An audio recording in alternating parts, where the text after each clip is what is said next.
Coran, il n'y a pas de verset qui mentionne l'expression « Azab al-Qabr », châtiment de la tombe.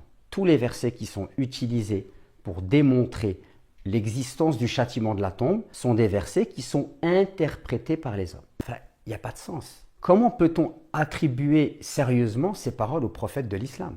Si on fait le bilan, on s'aperçoit que d'un point de vue coranique, il n'y a rien qui permet d'attester clairement, de manière authentique, sûre, sans équivoque, le châtiment de la tombe. Et c'est même contraire à des choses qui sont attestées clairement dans le Coran, à savoir qu'il n'y a pas de châtiment avant la résurrection, que les âmes des gens qui sont morts sont auprès d'Allah. Et donc, pourquoi une personne serait châtiée dans sa tombe, sachant que son âme est auprès d'Allah? Donc, l'âme n'étant pas dans le corps, la personne ne peut rien ressentir. Il est dit que les gens, lorsqu'ils sont ressuscités, ils disent qui nous a sortis de notre sommeil. Le sommeil est contraire à l'idée d'être châtié, puisque dans le sommeil, on est dans une tranquillité profonde, on est dans un endormissement, on ne ressent pas les choses. Quand on se penche sur les hadiths, on s'aperçoit qu'ils sont ahad, on ne peut pas baser une croyance sur des hadiths qui sont ahad, puisqu'il n'y a pas assez de personnes qui viennent attester de l'information pour la rendre sûre et authentique à ce qui se passe après la mort. Pensez-vous sérieusement que notre religion, qui se veut être la religion de la sagesse,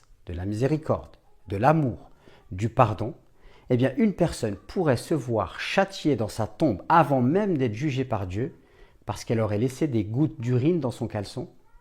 C'est sérieux ça? La réalité, c'est que ce genre de texte, ça alimente une psychologie catastrophique. On a des gens qui tombent dans de la bigoterie, qui focalisent sur des détails, des gens qui sont flippés, qui sont dans des peurs paralysantes, destructrices, et en plus qui vont associer ça à Dieu. Ça veut dire que du coup, ça pousse à avoir une représentation du divin qui est aux antipodes de ce que le Coran nous propose. Le Coran nous propose un Dieu qui est sage, qui est juste, qui nous pousse à réfléchir, et ce genre de hadith nous pousse à nous représenter un Dieu vengeur, un Dieu tyrannique, un Dieu violent et un Dieu...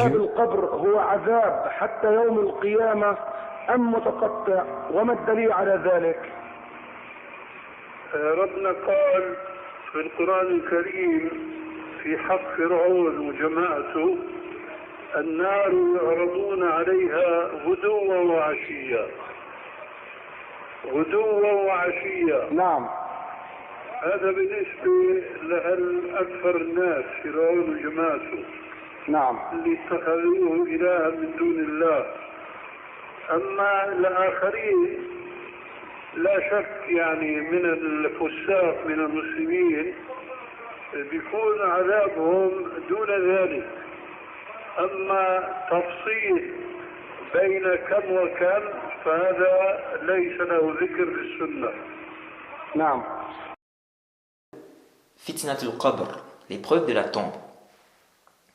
Ensuite, nous avons le châtiment de la tombe. Alors, c'est venu dans Tirmidhi, et ça a été authentifié par le Cheikh Al-Albani, que le prophète Mohammed sallallahu alayhi wa sallam a dit, le hadith d'Abi Huraira radiyallahu anhu, le prophète Mohammed sallallahu alayhi wa sallam a dit, إِذَا قُبِرَ أَحَدُكُمْ أَتَاهُ مَلَكَانِ. Le prophète a dit, si l'un d'entre vous est enterré, deux anges viennent à lui. يقال لأحدهما المنكر وللآخر النكير فيقولان ما كنت تقول في هذا الرجل. Donc l'un s'appelle Munkar et l'autre Nakir. Et les deux anges vont lui demander, qu'est-ce que tu disais concernant cet homme, parlant du prophète Mohammed sallallahu alayhi wa sallam. Ce hadith montre bien que le mort, n'est-ce pas, il est interrogé dans sa tombe. Et Ibn Abd al-Barr a mentionné un consensus des savants sur la question de l'épreuve de la tombe, que les gens de la Sunna sont unanimes, qu'il y a bel et bien l'épreuve de la tombe. يجب الإيمان بأن الميت يقعد جالسا في قبره وتعاد روحه في جسده ويأتيه ملكان أحدهما منكر والآخر النكير فيسألانه، وهذا هو الفتنة، هذا الفتنة في القبر، وهي أشد ما على الميت. إن نجا من هذه الفتنة نجا مما بعدها، وإن لم ينجو من هذه الفتنة فهو هالك لا نجاة له. يسألانه عن 3 مسائل، ما هو باختبار يعني أوراق وكذا، أوراق طويلة، لا، 3 مسائل فقط. من ربك؟ فالمؤمن يقول ربي الله، المنافق يقول ما أدري، يقول ما أدري، لا أدري. من ربك؟ يقول لا أدري، والعياذ بالله. وإن كان في الدنيا يتظاهر بالإيمان، لكن لما كان كافرا في قلبه فإن الله يسلبه هذا. من نبيك؟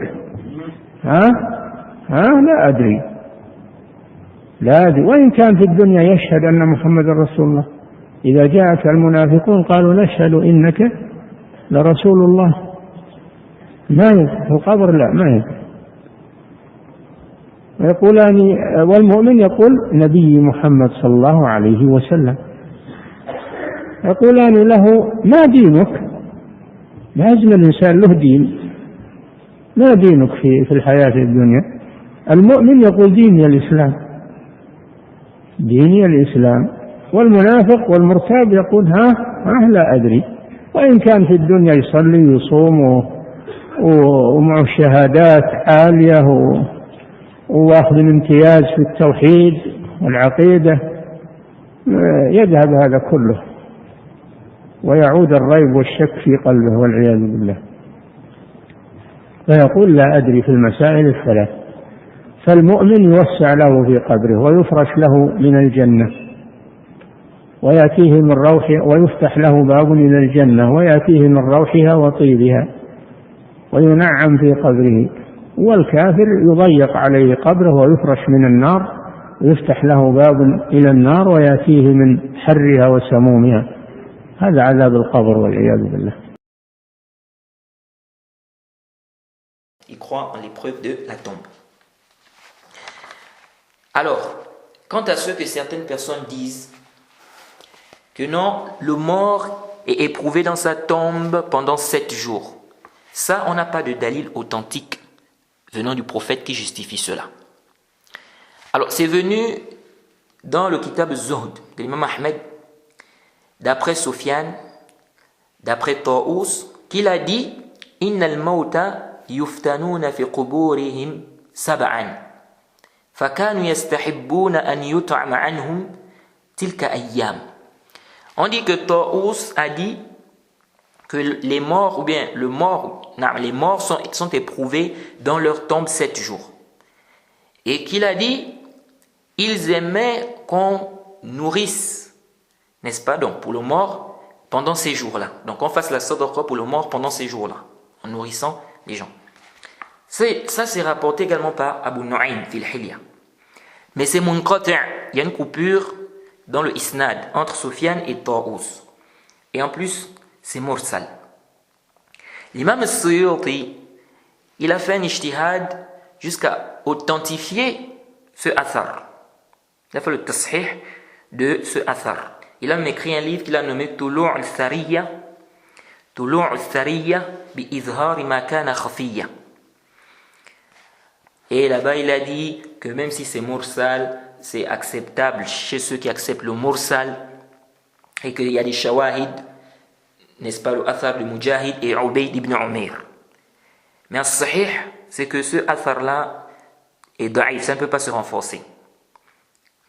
Celui de Taous là, c'est da'if, ça ne peut pas se renforcer. Ce athar de Ubayd ibn Umayr, ça contredit un hadith qui est clair dans le Sahih al-Bukhari. Dans le Sahih al-Bukhari, c'est venu que le kafir sera également questionné dans sa tombe. Le kafir sera éprouvé dans sa tombe, il sera questionné dans sa tombe. Or ici, dans ce athar, on voit qu'il n'y a que 2 personnes qui seront éprouvées. Le munafiq et le croyant. Donc ça contredit même le hadith qui est sahih, sarih, dans le Sahih al-Bukhari.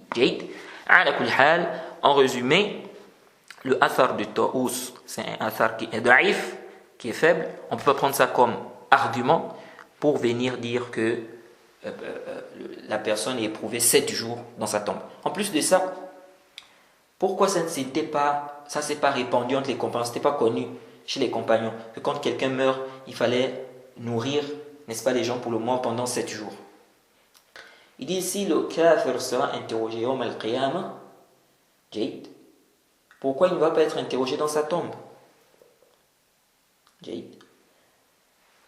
Donc les savants qui ont dit, ils disent donc que le fait de dire que le kafir ne va pas subir l'épreuve de la tombe, ils disent que ça, c'est un avis qui n'est pas juste. Donc ça c'est l'avis d'Ibn al-Qayyim, d'Ibn Hajar et bien d'autres. Ils disent quoi? Ils disent que le kafir sera également interrogé dans sa tombe. Il sera éprouvé dans sa tombe. Et ça c'est l'avis que nous trouvons juste Allah Ta'ala a'lam. As-sahih al-rajih, c'est que le kafir sera interrogé dans sa tombe. Il subira également l'épreuve de la tombe. Car nous avons les textes généraux. Deuxièmement, nous avons un texte qui est clair, qui est venu dans le Sahih al-Bukhari, où le prophète Mohammed sallallahu alayhi wa sallam dit, le hadith est dans le Sahih al-Bukhari, c'est le hadith numéro 1374. Le prophète Mohammed sallallahu alayhi wa sallam dit, lorsque le serviteur est mis dans sa tombe, 2 anges viennent à lui. Ils le font asseoir et ils lui disent, qu'est-ce que tu dis concernant cet homme? Parlant du prophète Mohammed sallallahu alayhi wa sallam. Et dans le même hadith, le prophète a dit, وَأَمَّا الْمُنَافِقُ وَالْكَافِرُ فَيُقَالُ لَهُ مَا كُنْتَ تَقُولُ فِي هَذَا الرَّجُلِ فَيَقُولُ لَا أَدْرِي كُنْتُ أَقُولُ مَا يَقُولُ النَّاسِ. Le prophète dit, quant à l'hypocrite, au mécréant, donc on dira, quant à l'hypocrite et au mécréant, on leur dira, qu'est-ce que vous disiez concernant cet homme? Donc on dira au kafir, qu'est-ce que tu disais concernant cet homme? On dira à l'hypocrite, qu'est-ce que tu disais concernant cet homme? Donc le prophète a dit, quant à l'hypocrite et au kafir, quant au munafiq et au kafir, on lui dira donc on dira au kafir, on dira au munafiq, qu'est-ce que tu disais concernant cet homme? Donc ce hadith nous montre clairement que le kafir sera interrogé, il subira l'épreuve de la tombe. Et le prophète a dit, il dira, je ne sais pas.